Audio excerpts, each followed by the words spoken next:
Hi friends, welcome back to my channel ஜெமிஸ் life style. எல்லோரும் ஹாப்பியாகவும் ஆரோக்கியமாக இருக்கீங்க அப்படின்னு நம்புகிறேன். இந்த வீடியோ வந்து நான் லாஸ்ட் வீடியோவில் சொன்ன மாதிரி ட்ரிஷூர் போனதோட வீடியோ தான் உங்களுக்கு ஷேர் பண்ணியிருக்கேன். நாங்கள் கிளம்பி போன ஃபஸ்ட் டே தான் இது நாங்கள் ஸ்டே பண்ணியிருந்த ரூம். ஆக்சுவலாக இந்த ரூம் வந்து நாங்கள் ஒரு நாள் தான் ஸ்டே பண்ணுவோம். என் குட்டி பேபி வந்து ரொம்ப கிராங்கி ஆகிட்டாங்க, டிஃப்ரெண்ட்டான அட்மாஸ்ஃபியர்ன்றனால. அப்புறம் அடுத்த ரூம் வந்து நெக்ஸ்ட் டே வந்து ஷிஃப்ட் பண்ணிட்டோம் வேறு ஹோட்டலில். ஸோ இது வந்த அன்னைக்கு இருந்த ஸ்டே பண்ண ரூம் தான்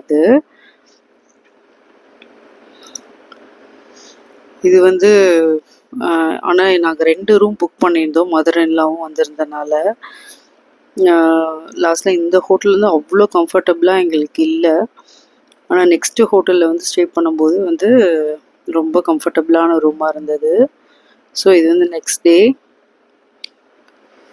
ஸோ நெக்ஸ்ட் டே ரெடி ஆயாச்சு. எங்கே போயிருந்தோம்னு பார்த்தீங்கன்னா ட்ரிஷூரில் இருக்க ஜூ தான் போயிருந்தோம். கிட்ஸ் வந்து ரொம்ப நல்லா என்ஜாய் பண்ணாங்க. ஆஸ்ட்ரிச்லாம் நிறையா இருந்துச்சு, ஆனால் என்னமோ சிக்கான மாதிரி இருந்தது. நம்ம கிளைமேட்டுக்குன்றனால அப்படி இருக்கா என்னன்னு தெரில.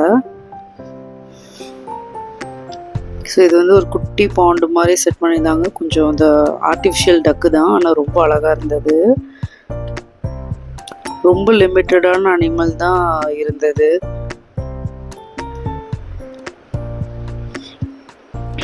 இது பார்த்திங்கன்னா ஃபாக்ஸ் வந்து ஒரு 4-5 ஃபாக்ஸு கிட்ட இருந்தது. நாங்கள் போவோம் கிட்டத்தில் வந்து பார்த்துச்சு. நிறைய டீர்லாம் இருந்தது, டிஃப்ரெண்ட் டைப்ஸ் ஆஃப் டீர் இருந்தது. இது வந்து சாம்பார் டீர்னு போட்டிருந்தாங்க. நல்லா இது வந்து நார்மல் டீரோட இந்த டீர் வந்து ரொம்ப சைஸில் வந்து நல்லா பெருசாக இருந்தது.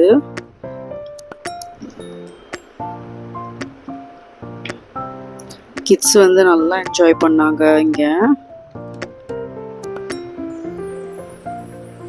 இது பார்த்தீங்கன்னா ஹிப்போ.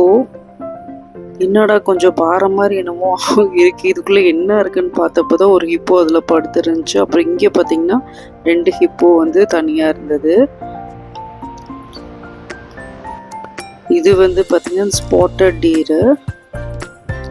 ஆஸ்ட்ரிச்சஸ் நிறையா இருந்தது. அப்புறம் டைகர் தாங்க அதில் ஹைலைட்டே. ஏன்னா அதோட மெஜஸ்டிக்கான ஒரு வாக்கு. என் சின்ன பொண்ணு பார்த்தீங்கன்னா டைகரை பார்த்து அப்படி ஒரு சிரிப்பாக. இங்கிட்டு ஒரு டைகர் இருந்துச்சு. ஆக்சுவலாக 2 டைகர் இருந்தது. லயனும் வச்சுருந்தாங்கன்னு சொன்னாங்க, ஆனால் லயன் வந்து ட்ரீட்மெண்ட்டில் இருக்குது அப்படின்னு சொல்லிட்டு அந்த கேஜ் வந்து எம்டியாக தான் இருந்தது. இதெல்லாம் பார்த்தீங்கன்னா கொஞ்சம் மங்கீஸ் வச்சுருந்தாங்க. அப்புறம் ஒரு 2-3 crocodiles இருந்தது. அப்புறம் ஸ்னேக்குக்கு வந்து ஒரு தனி ஜோனே வச்சுருந்தாங்க. ஃபுல்லாக snacks, different types of snacks நிறையா இருந்தது. ஸோ இது நெக்ஸ்ட் டே நாங்கள் தங்கியிருந்த ஹோட்டலோட ரூம். இதோட ஆம்பியன்ஸ் வந்து ரொம்ப சூப்பராக இருந்துச்சு.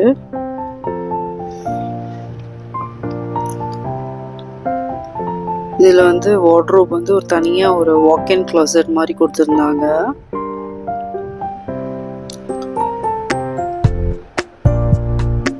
ஸோ நெக்ஸ்ட் டே வந்து நாங்கள் ஸ்டே பண்ணது இங்கே தான். ஸோ பாத்ரூம் எல்லாமே கொஞ்சம் நல்லா நீட்டாக இருந்தது கம்பேர்ட் டு நாங்கள் ப்ரீவியஸ் ஸ்டே பண்ணதில். அன்னைக்கு நைட்டு பார்த்தீங்கன்னா இது வந்து ட்ரிஷூர் பீச்சு. இந்த பீச்சுக்கு போகிற வழியில் நிறைய இந்த மாதிரி ஸ்பாட்ஸ் இருக்குது. நம்ம எங்கேனாலும் வந்து நல்ல ஒரு அவுட்டிங் போகிறதுக்கு அந்த ஆம்பியன்ஸே ரொம்ப அழகாக இருந்தது. நான் சொல்லியிருந்தேன்ல இந்த குழந்தைங்களுக்கு சத்துமாவு பவுடர்லாம் எடுத்துகிட்டு போயிருந்தேன்னு. ஸோ போயிட்டு வந்துட்டு நான் ரூம்லேயே இந்த எலக்ட்ரிக் ரைஸ் குக்கர் வச்சு நான் வந்து பாப்பாவுக்கு கூழ் ரெடி பண்ணிட்டேன். ஸோ இது வந்து நீங்கள் எங்கேனாலும் யூஸ் பண்ணிக்கலாம். ஸோ இது வந்து அடுத்த நாள் உள்ளது. அன்னைக்கு ஆக்சுவலாக நாங்கள் கிளம்பிட்டோம். கிளம்புறது எங்கே பார்த்தீங்கன்னா அதிரப்பள்ளி ஃபால்ஸ் வந்து போகலான்னு சொல்லிட்டு அங்கே கிளம்பியாச்சு. ஸோ அப்படியே அங்கேருந்து அப்படியே ஊருக்கு வந்துட்டோம். ஸோ போகிற வழி பார்த்திங்கன்னா அவ்வளோ அழகாக இருந்துச்சு ஃப்ரெண்ட்ஸ். ஒவ்வொரு வீடுமே கேரளாவில் ஒவ்வொரு விதமாக, ஆக்சுவலாக ஒரு வீடு மாதிரி இன்னொரு வீடு கிடையாது, ரொம்ப யூனிக்காக இருந்துச்சு.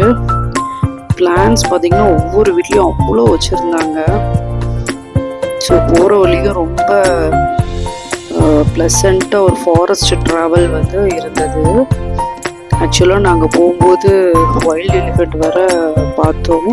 அது எங்கன்னு பார்த்தீங்கன்னா மலக்கப்பாரா டு வால்பாறை அந்த ரோட்டில் தான் ட்ராவல் பண்ணோம். ஆக்சுவலாக அது பார்த்தீங்கன்னா இது வந்து அதிரப்பள்ளிக்கு முன்னாடி இருந்த ஒரு ஹேங்கிங் பிரிட்ஜ் இருந்தது. ஆக்சுவலாக அதோட பேர் எனக்கு சரியாக தெரியல, மறந்துருச்சு. இந்த ஸ்டாச்சு பார்த்திங்கன்னா ரொம்ப அழகாக இருந்தது. அது பக்கத்தில் இருந்து எல்லோரும் ஃபோட்டோ எடுத்தோம். ஸோ இந்த ஹேங்கிங் பிரிட்ஜ் தாங்க அதில் ஹைலைட்டு. செம்ம அழகாக இருந்தது. அங்கேருந்து பார்க்கும்போது அந்த வியூ வந்து சொல்லவே முடியாது, அவ்வளோ அழகாக இருந்தது. கொஞ்சம் அங்கேருந்து நடந்து கொஞ்சம் கீழே எட்டி பார்க்கும்போது கொஞ்சம் தலை சுற்றுற மாதிரி தான் இருந்தது. அதுக்கப்புறம் அங்கேருந்து அதிரப்பள்ளி வந்து கிளம்பிட்டோம். ஆக்சுவலாக நாங்கள் போகும்போது இந்த ஏரியாலாம் ரொம்ப சேஃபே கிடையாது. ஏன்னா நிறைய காட்டு யானை வந்து இந்த ட்ரீஸ் வந்து இதில் ஒரு பழம் இருக்குமா, அதை சாப்பிட்றதுக்காக 6 o'clock மேலே வந்து நிறைய வரும்னு சொன்னாங்க. ஸோ இதுதான் அதிரப்பள்ளி ஃபால்ஸ். ரொம்ப அழகாக இருந்தது. ஆக்சுவலாக நாங்கள் போனப்போ அவ்வளோவா தண்ணி கிடையாது, ஏன்னா அது சீசன் இல்லை. ஸோ அந்த மாதிரி ரெய்னிங் சீசன் அப்போல்லாம் பார்த்தீங்கன்னா இந்த சைடு நம்ம நிற்கவே முடியாது. இந்த அளவுக்கு தண்ணி அவ்வளோ ஃபோர்ஸாக வரும். அது மோஸ்ட்லி அலோவ் பண்ண மாட்டாங்க இந்த அளவுக்கு டீப்பாக உள்ள. ஸோ அவ்வளோ கூலாக இருந்தது. அந்த மலையிலேருந்து வந்து அந்த தண்ணியோட இதுவும் நம்ம குடிக்கிற தண்ணிக்கு எவ்வளோ டிஃப்ரென்ஸ் இருக்குன்றது அந்த தண்ணியை பார்த்து தான் தெரிஞ்சு. ரொம்ப ஸ்வீட்டான வாட்டர் அது. நெக்ஸ்ட்டு ரொம்ப கிளியராக இருந்தது. ஸோ அங்கே எடுத்த கொஞ்சம் பிக்ஸ் எல்லாம் நான் ஷேர் பண்ணியிருக்கேன். ஸோ இந்த வீடியோ இதோட முடியுது. இந்த வீடியோ பிடிச்சிருந்துச்சுன்னா லைக் பண்ணுங்கள், ஷேர் பண்ணுங்கள், சப்ஸ்கிரைப் பண்ணுங்கள், பெல் ஐக்கானை கிளிக் பண்ணுங்கள். இன்னொரு வீடியோவில் இன்ட்ரெஸ்டிங்கான டாப்பிக்கோடு பார்க்குறேன். Until then, it's bye from Jimmy. Thank you, friends.